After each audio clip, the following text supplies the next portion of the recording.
औज़ु बिल्लाहि मिनश्शैतानिर्रजीम बिस्मिल्लाहिर्रहमानिर्रहीम। व्यूअर्स, पहले की तरह आज फिर मैं आपके लिए एक नई वीडियो लेके आपकी खिदमत में हाजिर हुआ हूँ। तो प्लीज़ वीडियो को दरमियान में स्किप नहीं करना, बिल्कुल एंड तक देखना है। इसमें इंशाअल्लाह आपको बहुत कुछ मिलेगा। ये जो छोटे छोटे नुस्खा जात होते हैं, ये बाज़ का हमारी लाइफ में बहुत ज़्यादा अहम किरदार अदा करते हैं।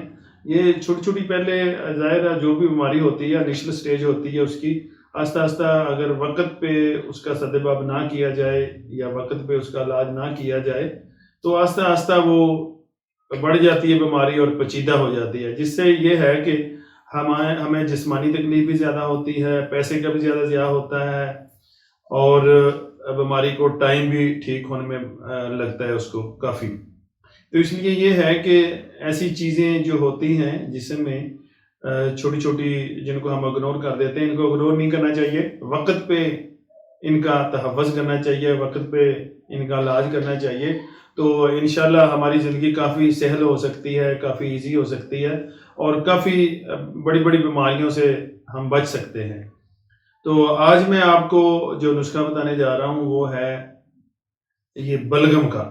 अमूमन लोगों को शिकायत रहती है, आगे सर्दियाँ आ रही हैं, सर्दियों में फेफड़ों में बहुत ज़्यादा ये जो है बलगम जम जाती है, रेशा जम जाता है, उसके लिए फिर खांसी शुरू हो जाती है। बाज़ घर में भी जो बूढ़े होते हैं उनको भी बहुत ज़्यादा ये प्रॉब्लम होती है सर्दियों में। लस्सी पी लें, कोई घी वाली चीज़ खा लें या कोई ऐसी चीज़ें खा लें, मक्खन शक्खन खा लें तो छाती पे बलगम हो जाती है, फिर खांसी आती है, फिर वो बलगम निकलती है। तो किसी हम महफिल में बैठे हों या घर में बैठे हों तो साथ वाला बंदा जो है वो बड़ा अजीब सा महसूस करता है कि जब हमें खांसी आती है तो बलगम निकलती है, हम फेंकते हैं बलगम को, तो साथ वाला बंदा बड़ा बस का तो ऐसा भी होता है कि हम घर में होते हैं, जो बूढ़े होते हैं वो खांसते हैं, जो बेटे बेटियां भी होते हैं वो भी बड़ा अजीब सा महसूस करते हैं। ऐसा करना नहीं चाहिए, ज़ाहिर है हमने भी उस एज में जाना है और बीमारी भी जो होती है किसी को भी हो सकती है।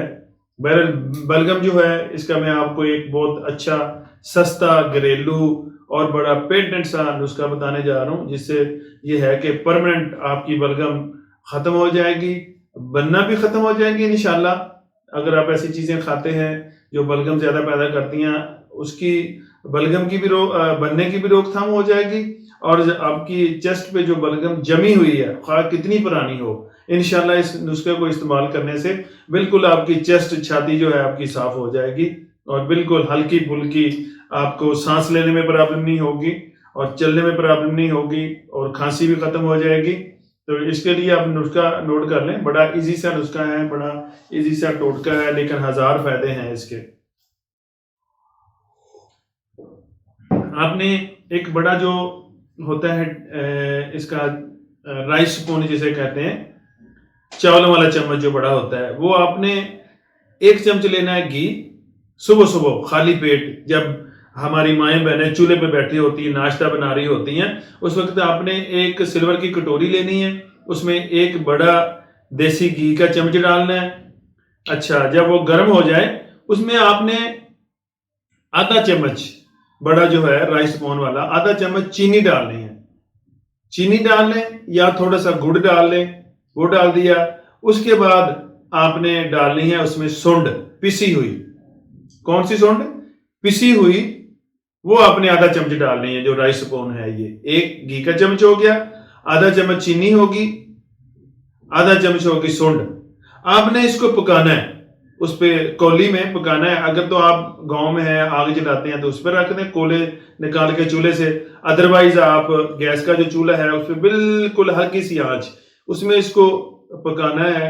जब ये ब्राउन हो जाएगी में तीनों चीजें, तो आपने निहार मुंह ये खा लेनी है। ये ऐसे ना एक चीड़ सी बन जाएगी, चीड़ सी बन जाएगी सख्त सी, आपने ये खा लेनी है। इंशाल्लाह आपका रेशा बलगम बनना भी खत्म हो जाएगा। जो चेस्ट के पे है आपका रेशा, वो भी आपके खाने के रास्ते इंशाल्लाह खारिज हो जाएगा और बिल्कुल चेस्ट आपकी साफ हो जाए।